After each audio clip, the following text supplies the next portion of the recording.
Hello मेरे प्यारे बच्चों, कैसे हो? आशा करता हूँ आप सब बहुत अच्छे होंगे और अपनी पढ़ाई को नई दिशा, एक नया आयाम दे रहे होंगे। तो प्यारे बच्चों, जैसे कि मैंने आपको पिछले चैप्टर में बताया था पर्यावरण, इस चैप्टर को मैंने आपको की पॉइंट्स के साथ कंप्लीट किया था। तो चलिए आगे इसी चैप्टर के बारे में क्वेश्चन सोल्व करते हैं और आगे बढ़ते हैं। तो चलिए, आपका फर्स्ट क्वेश्चन के अंतर्गत है निम्न प्रश्नों के उत्तर दीजिए। तो आपका फर्स्ट क्वेश्चन है पारितंत्र क्या है। तो प्यारे बच्चों, कल मैंने आपको बताया था कि किसी भी क्षेत्र विशेष में, चाहे वो नदी किनारे हो या वो जंगल का हो या रेगिस्तान का हो, कहीं पर भी हो, जितने भी जीव मिलकर के जिस तंत्र का निर्माण करते हैं वो पारितंत्र के अंतर्गत आता है। और तंत्र का, पारितंत्र का मतलब ये हुआ कि आपको पता है कि जीव जिस जगह भी रह रहे हैं वो एक दूसरे के ऊपर निर्भर रहते हैं। चाहे वो पौधा ही क्यों ना हो, चाहे वो जीव जंतु जितने भी वहां छोटे से कीट से लेकर के बड़ा कीट क्यों ना हो।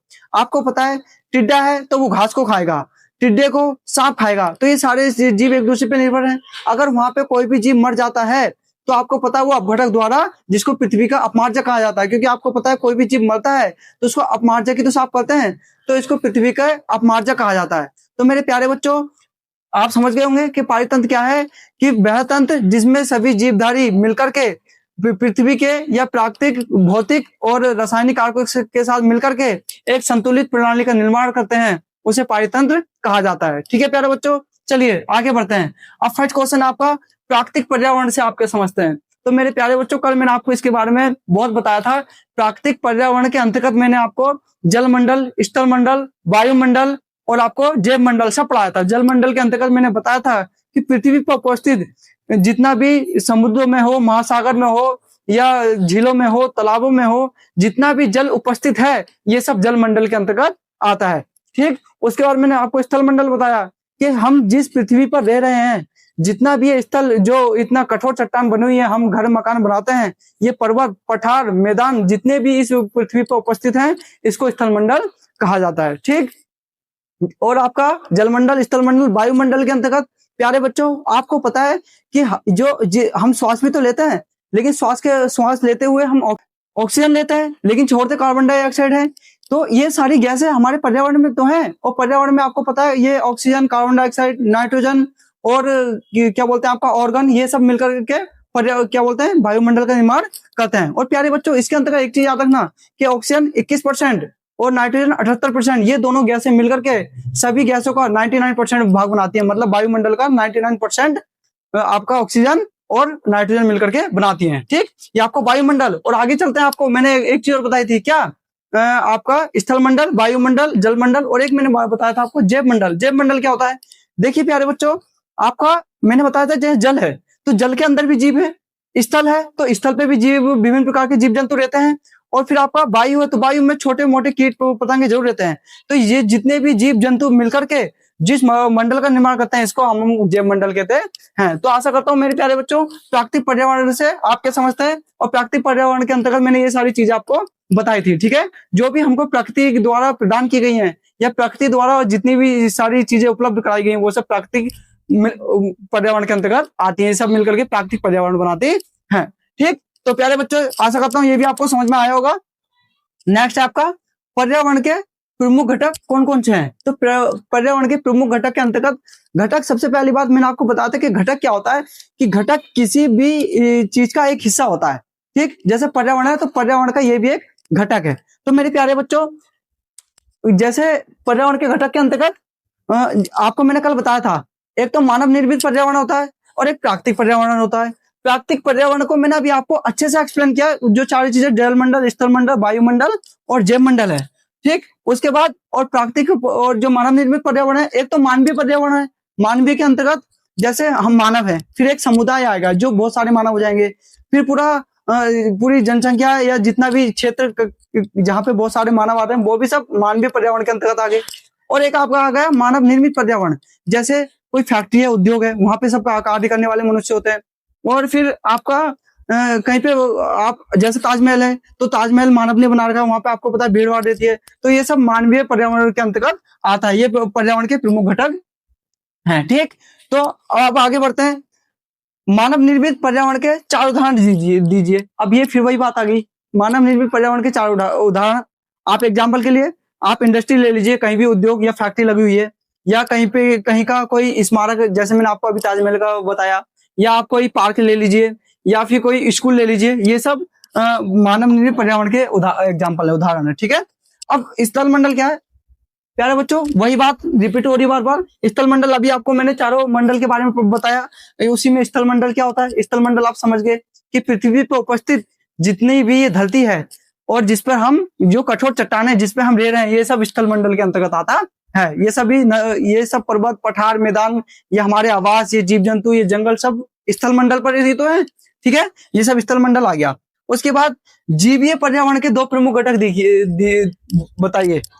जीवीय पर्यावरण के अंतर्गत देखिए, जीवीय पर्यावरण के दो प्रमुख घटक, आप एक जंगल को ले लीजिए, ठीक है, और एक जो जल आपका मंडल है उसके अंदर जितने भी जीव जंतु हैं, जल के अंतर्गत जितनी भी विभिन्न प्रकार की वनस्पति और जीव जंतु रहते हैं, वो भी आपके जैविक पर्यावरण के घटक के अंतर्गत आ जाएगा। ठीक है, तो जैव मंडल क्या है, अभी ऊपर मैंने चारों के चारों मंडल आपको फिर से एक्सप्लेन किए, उसी के अंतर्गत जैव मंडल जितने भी जीव जंतु, पशु, प्राणी हैं, जिनसे मिलकर के एक विशाल पर्यावरण का निर्माण होता है, वो सब जैव मंडल के अंतर्गत आता है। ठीक है, उसके बाद तो प्यारे बच्चों, आशा करता हूं ये सब आपको सारे पॉइंट्स और क्वेश्चन आपको समझ में आए होंगे। ठीक है, और उसके बाद नेक्स्ट आपका क्वेश्चन है कि सही उत्तर चिन्हित कीजिए। माय डियर, आपको इनमें से टिक द करेक्ट करना कि कौन सा आपका प्रश्न सही है और कौन सा गलत। ठीक है, तो इनमें से कौन सा प्राकृतिक पारितंत्र नहीं है। तो मेरे प्यारे बच्चों, प्राकृतिक पारितंत्र का मतलब जिसका निर्माण आपने नहीं किया है, तो मरुस्थल आपने नहीं बनाया ना,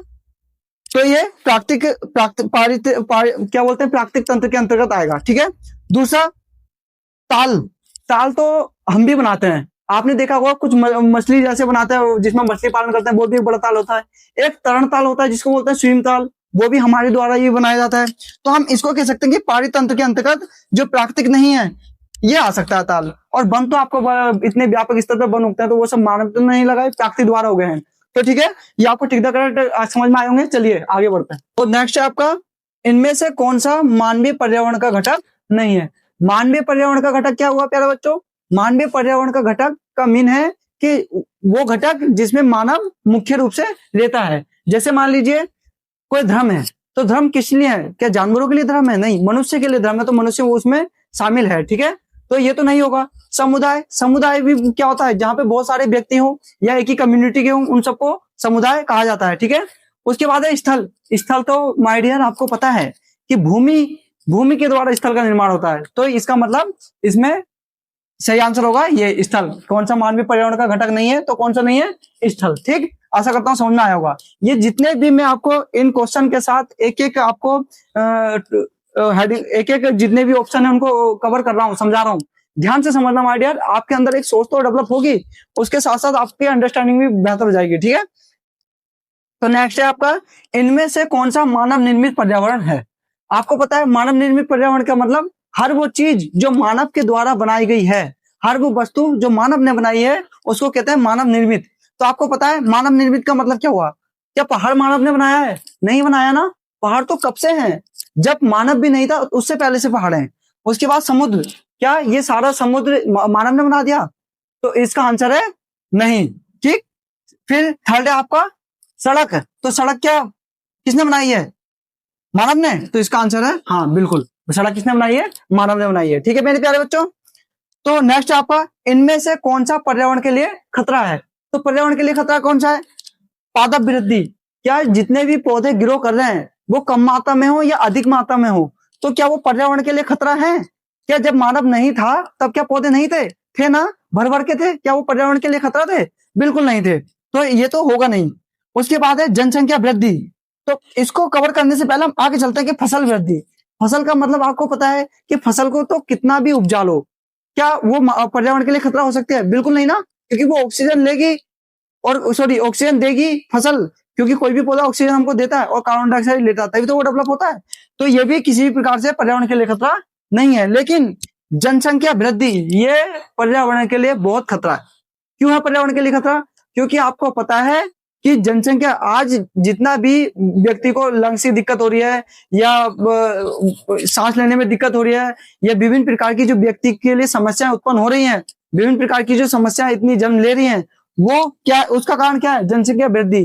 क्योंकि मनुष्य ने क्या किया, विभिन्न प्रकार के आविष्कार किए। जैसे मैंने आपको कल भी बताया था, जब मैं आपको मानवीय पर्यावरण वाला टॉपिक बता रहा था, तो उसके अंतर्गत मैंने आपको बताया था कि कैसे मनुष्य की जनसंख्या जब बढ़ी तो मनुष्य ने विभिन्न प्रकार के आविष्कार किए, मोटर बनाई, कारें बनाई, ट्रक बनाया, बस बनाए, रेल बनाए। तो आपको पता है जब ये चलते हैं तो इनमें डीजल, पेट्रोल, कोयला ये सब लगता है और उससे पोल्यूशन होता है। उस पोल्यूशन से क्या होता है? प्रदूषण होता है, जिसके कारण स्वास्थ्य पे और पर्यावरण पे विभिन्न प्रकार का खतरा मंडरा रहा है। और आपको पता है कि मनुष्य नहीं, जहां हम रह रहे हैं वहां पर कितने पहले विशाल जंगल हुआ करते थे। आज मनुष्य ने वो सब साफ कर दिया है, जिसके कारण जीवों की जनसंख्या भी बहुत अधिक मात्रा में घट गई है और घट भी रही है। तो इसका आंसर क्या आएगा? जनसंख्या वृद्धि। तो ये भी आपको समझ में आया होगा। तो चलिए, ये आपके ऑप्शन वाले टिक द करेक्ट सारे क्वेश्चन सही हो गए। अब हम आगे बढ़ते हैं, 1 2 3। हाँ, तो प्यारे बच्चों, ये नेक्स्ट आपका थर्ड क्वेश्चन है।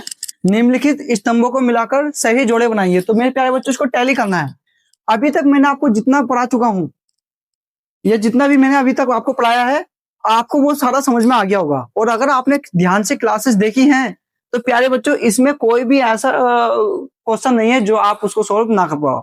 देखो, पहला है जैव मंडल। जैव मंडल क्या होता है? मैंने आपको जितने भी जीव जंतु, चाहे वो जल के अंदर हो या पृथ्वी पर हो या जंगल में हो या पेड़ों पर हो या वायु में भी जो सूक्ष्म जीव हैं, उन सबको मिला करके हमारा जैव मंडल का निर्माण होता है। तो देखिए, जैव मंडल यहाँ पे पृथ्वी को घेरने वाली वायु मतलब नहीं बनता, या जलीय क्षेत्र नहीं, पृथ्वी का गुरुत्वाकर्षण बल ये भी नहीं है, उसके बाद हमारे आसपास का क्षेत्र ये भी नहीं है, फिर उसके बाद वह संकीर्ण क्षेत्र जहां स्थल, जल एवं वायु पारस्परिक क्रिया करते हैं।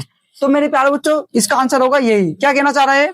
मतलब ये कहना चाह रहा है कि वह संकीर्ण क्षेत्र। संकीर्ण का मतलब होता है नैरो। आपने देखा होगा, आप जो पैंट पहनते हो, पहले फैली आती थी, आप क्या कर देते हो? उस पैंट को नैरो मतलब पतला कर देते हो। तो नैरो का मतलब होता है संकीर्ण, पतला। ठीक है, तो कहने का मतलब यह है कि वह संकीर्ण क्षेत्र जहां स्थल, जल और वायु पारस्परिक क्रिया करते हैं। तो आपको पता है कि कोई भी जीव है तो उसका निर्माण कैसे होता है? उसको स्थल भी चाहिए, उसको वायु मतलब ऑक्सीजन भी चाहिए और जल भी चाहिए। ये सब मिलकर के क्या बनता है? जैव मंडल बनाता है, मतलब जैव मंडल के लिए आवश्यक है। ठीक है, और वहां पे विभिन्न प्रकार के जीव जंतु डेवलप या उनका विकास होता है, ग्रोथ उनकी होती है। ठीक है, तो चलिए हम आगे बढ़ते हैं। दूसरा आपका वायुमंडल। तो वायुमंडल क्या है? विभिन्न प्रकार की गैस है। मैंने आपको बता दिया, चाहे वो oxygen, nitrogen, carbon dioxide, argon. बार बार रिवीजन करा चुका हूं और मैं आपको हर बार ये कोई भी टॉपिक कराता हूं तो जहां पे भी कोई भी आपका शब्द है तो मैं उसको जरूर एक्सप्लेन करता हूं।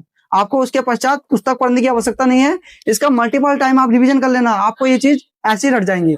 ठीक है, तो वायुमंडल के अंदर क्या था कि पृथ्वी को घेरने वाली वायु की चादर। तो मेरे प्यारे बच्चों, इसका ये आ जाएगा।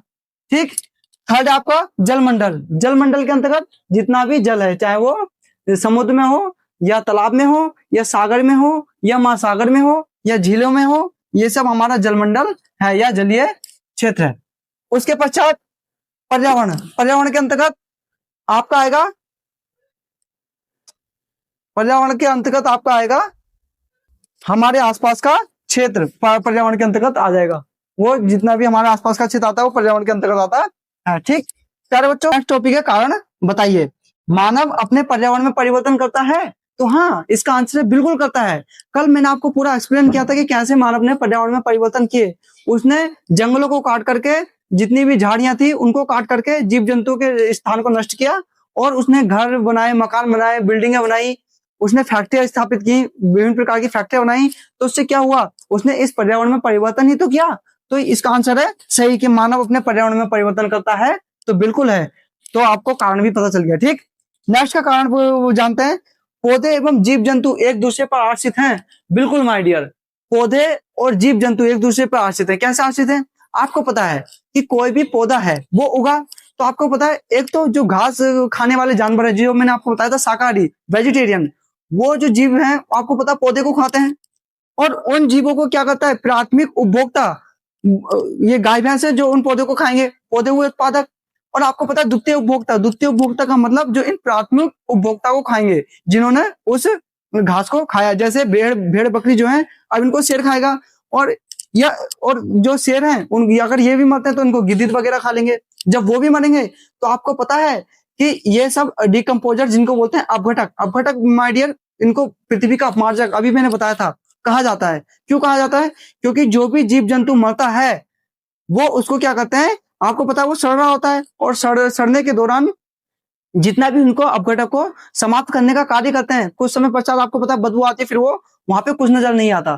तो जो सूक्ष्म जीव होते हैं अपघटक, वही इन सूक्ष्म जीवों को समाप्त करते हैं। ठीक है, तो मैंने आपको अपघटक के बारे में आपको एडिशनल जानकारी दी। तो मैंने बताया पौधे एवं जीव जंतु कैसे एक दूसरे पर निर्भर है। और सबसे महत्वपूर्ण बात आपको ये भी जान लेनी चाहिए कि पौधे हमें क्या देते हैं, ऑक्सीजन, और इनको हमसे जीव जंतु से क्या मिलता है, कार्बन डाइऑक्साइड। तो सिंपल सी बात है कि इनको कार्बन डाइऑक्साइड हमसे मिलती है और हमको इनसे ऑक्सीजन मिलती है। तो सिंपल सी बात है कि एक दूसरे पर आश्रित हैं। तो प्यारे बच्चों, आशा करता हूँ ये आपको पूरा चैप्टर समझ में आया होगा और मैंने इसको अच्छे से एक्सप्लेन करने का पूरा प्रयास किया है। मेरा प्रयास आगे भी यही रहेगा कि इससे और बेहतर वीडियो बनाऊं। आप अपना जो भी कमेंट करना चाहो कमेंट करके मुझको बताना। अगर कोई यहाँ पे गलती हुई हो या इसमें मैं कितना सुधार कर सकता हूँ मुझको कमेंट करके जरूर बताइएगा। तो चलिए मिलते हैं नेक्स्ट टॉपिक पर। जय हिंद, वंदे मातरम।